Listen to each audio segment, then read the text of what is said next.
This is Topeka, the state capital of Kansas, population 120,000, where the Bible Belt meets the Corn Belt, the very middle of Middle America.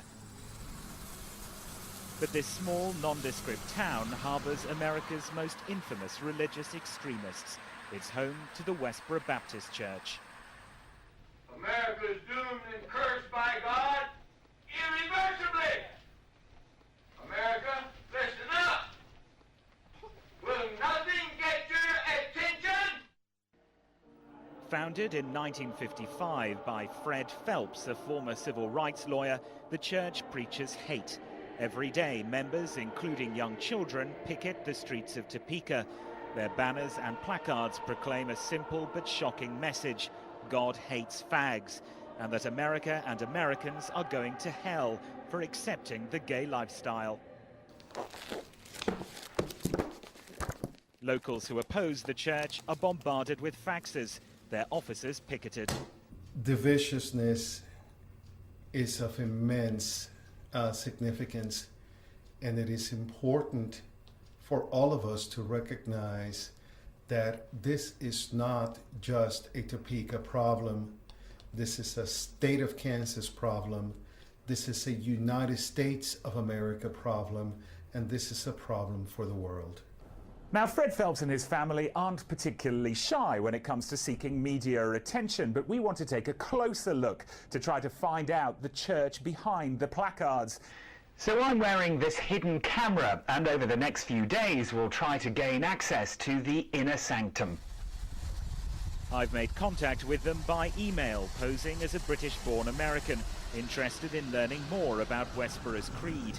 They sent a cautious reply, telling me I could join one of their protests as long as I was peaceful and law-abiding. Okay, I'm walking down 8th Avenue now in Topeka towards the Topeka Performing Arts Center. There's a demonstration here by the church this evening because they object to a series of plays that are being shown here based around nudity. Is Shirley around?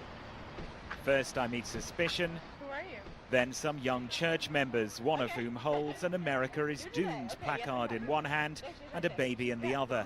They lead me to Fred Phelps's daughter, Shirley, who says they've been picketing the theater for 12 years. They've given us an audience. So we come here so we can get, we can catch all these people going by. That way, none of these people will be able to stand before the Lord their God in the day of judgment and say, we didn't know, because we told them. There are about 25 picketers, most related to Fred Phelps. 9 of his 13 children are members of the church, as are 54 of his grandchildren. If they're old enough to hold a sign or an upside-down stars and stripes, they do. Everyone knows, including you, God is doing this to punish this nation because they're rebellious, because of their rebellious disobedience. Turn that flag right side up. Show Hey, respect. that's the right way to hold that flag, and if you put it any other way, you're holding it wrong. Died for that flag. Yeah, and they need to. And they didn't die for anything. They died for their job. Do you get a lot of that? Yeah. Most theatre goers avoid a confrontation and try to find the side entrance.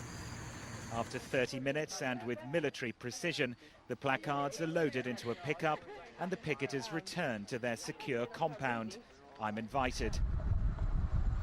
It's a short drive to the church, which is now surrounded by security since a bomb attack 10 years ago. Few are allowed inside.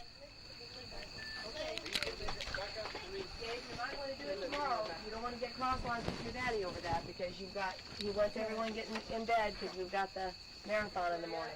Oh, is everybody? Yep. Come on, get me in.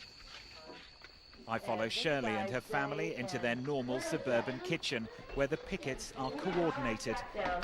All right, hey, if you go down first to Taylor's house.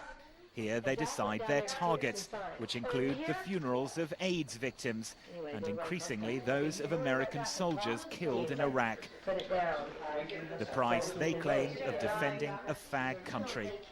And then this is 15th Engage, but at 9:15 is 19th Engage. There's churches there. very vulnerable. Hearing at Fred that age. Phelps intends to Thank join you the so much. protest And I'll see you tomorrow, I leave. Okay, stay well. Bye. Fred Phelps.